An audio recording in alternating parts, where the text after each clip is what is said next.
Breaking news గండికోటలో బాలిక హత్య case మలుపు తిరిగింది. ఈ కేసులో కీలక ఆధారాలు సేకరించారు.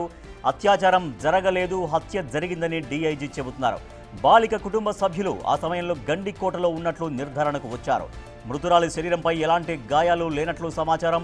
ఈ కేసులో అనుమానితుడు లోకేష్కు సంబంధం లేదని నిర్ధారణకు వచ్చారు. కాసేపట్లో డీఐజీ మీడియా సమావేశం ఏర్పాటు చేయబోతున్నారు.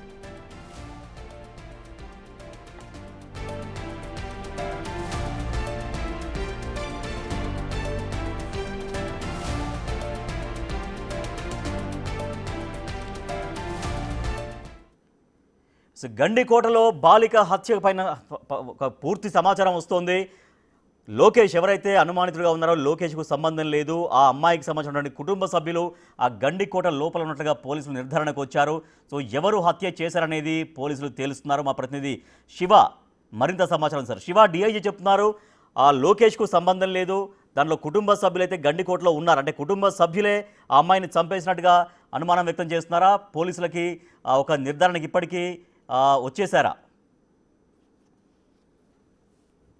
రాజేష్, ఎవరైతే గండికోట్ల దారుణ హత్యకు గురయ్యారో బాలిక వైష్ణవి హత్య కేసులో మాత్రం సంచలన విషయాలు వెల్లడించారు కర్నూలు రేంజ్ డీఐజీ పోయిపోయింది. దీనికి సంబంధించి కూడా ఇప్పటికే తమ వద్ద ప్రాథమిక ఆధారాలు వాటన్నిటి కూడా వెల్లడిస్తామంటున్నారు.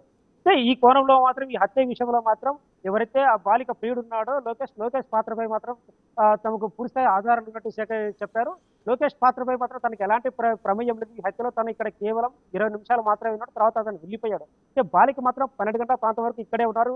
ఇక్కడ కొందరు కనిపించారు కూడా స్థానికంగా, కాబట్టి ఆ అమ్మాయి 12 వరకు బ్రతికే ఉన్నారు. అయితే ఆ తర్వాత హత్య జరిగింది.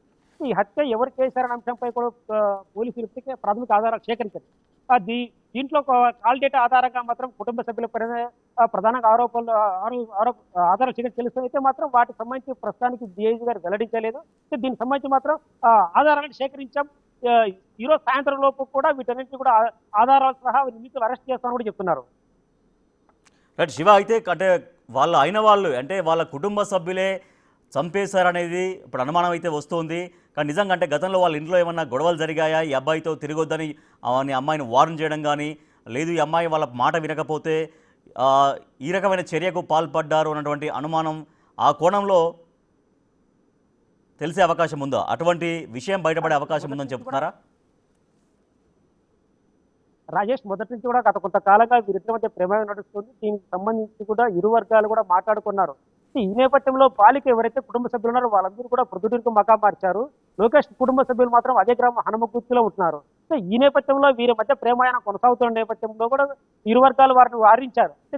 అయితే 2 రోజుల క్రితం మాత్రం లోకేష్ ఎవరైతే వైష్ణవి ఉన్నారో వాళ్ళిద్దరు కూడా గండికోటకు వచ్చారు. ఈ సమాచారాన్ని తెలుసుకున్నటువంటి వైష్ణవి కుటుంబ సభ్యులు మాత్రం వీళ్ళని హెచ్చరించేందుకు ఘటనా స్థలానికి చేరుకున్నట్టు తెలుస్తోంది.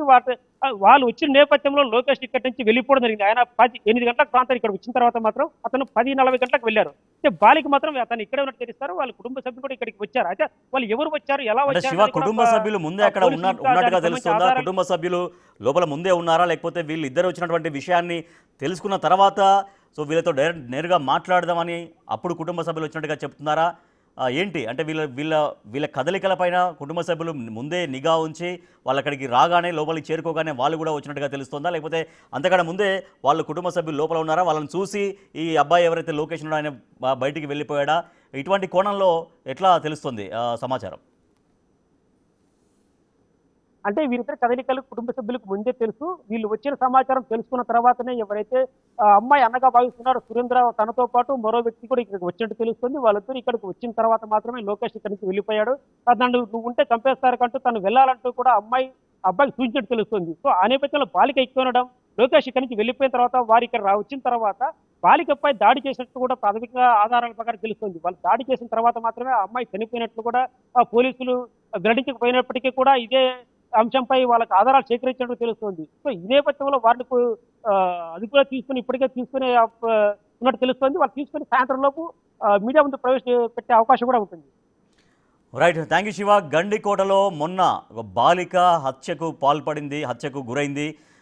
అయితే హత్య చేసింది బాలిక వెంట ఉన్న లోకేష్గా ముందైతే అనుమానం వ్యక్తం చేశారు.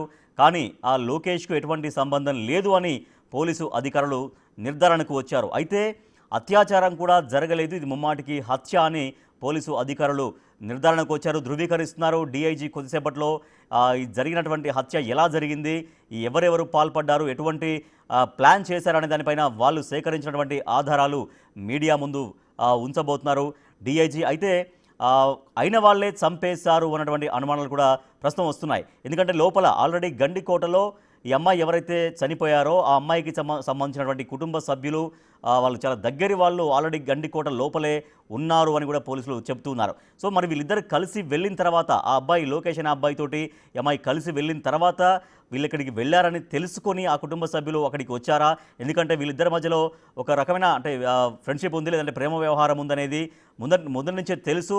ఆ రకంగా అమ్మాయి వాళ్ళ ఇంట్లో వార్న్ చేశారంట, అబ్బాయి కూడా వార్న్ చేశారంట. కానీ సో మనంతా చెప్పినా కూడా, హెచ్చరిక చేసినా కూడా వాళ్ళు వినకపోవడంతో, వాళ్ళు అదే రకంగా తిరగడంతో వాళ్ళకేమైనా వాళ్ళు ఆగ్రహానికి గురయ్యారా? సో వీళ్ళను వార్న్ చేద్దామని నేరుగా అక్కడికే వచ్చారా? వాళ్ళు గండికోటకు వెళ్ళారని ఎవరన్నా ఇన్ఫర్మేషన్ ఇవ్వచ్చు కుటుంబ సభ్యులకు. సో ఆ కుటుంబ సభ్యులకు ఆ ఇన్ఫర్మేషన్ ఇచ్చిన తర్వాత, ఆ ఇన్ఫర్మేషన్ తెలుసుకొని ఆ కుటుంబ సభ్యులు గండికోటకు వచ్చారా? అక్కడ నేరుగా వాళ్ళిద్దరితో మాట్లాడి ఏమైనా చేద్దామనుకున్నారా, మాట్లాడదామనుకున్నారా? సో ఎందుకు వచ్చారు, కుటుంబ సభ్యులు ఎందుకు వచ్చారు? మరి ఆ అబ్బాయి లోకేష్ ఎందుకు వెళ్ళిపోయాడు? కుటుంబ సభ్యులు లోపల ఉన్న తర్వాత ఆ అబ్బాయి లోకేష్ ఎందుకు బయటికి వెళ్ళిపోయాడు? లోకేష్ వెళ్ళిపోయిన తర్వాత జరిగినటువంటి హత్య ఇది. మరి ఆ అమ్మాయి ఏమన్నా వాళ్ళతో ప్రతిఘటించిందా? వాళ్ళు చెప్పిన మాట వినలేదా? దాంతో ఏమన్నా కోపోద్రిక్తులు అయ్యారా? సో ఇవన్నీ కూడా వాళ్ళు పోలీసులు ఆ వివరాలు చెప్పాల్సినటువంటి అవసరం ఉంది. సో ఇదైతే హత్య అయితే జరిగింది, అత్యాచారం జరగలేదు అని అయితే పోలీసు అధికారులు చెబుతూ ఉన్నారు. సో కొద్దిసేపట్లో డీఐజీ మీడియా సమావేశంలో దీనికి సంబంధించినటువంటి పూర్తి వివరాలు, ప్రాథమికంగా వాళ్ళు ఇప్పటిదాకా వాళ్ళు చేసినటువంటి ఎంక్వైరీలో వాళ్ళకి ఎటువంటి విషయాలు తెలిసాయి అనే దానిపైన డీఐజీ కొద్దిసేపట్లో మీడియాకు వివరించబోతున్నారు.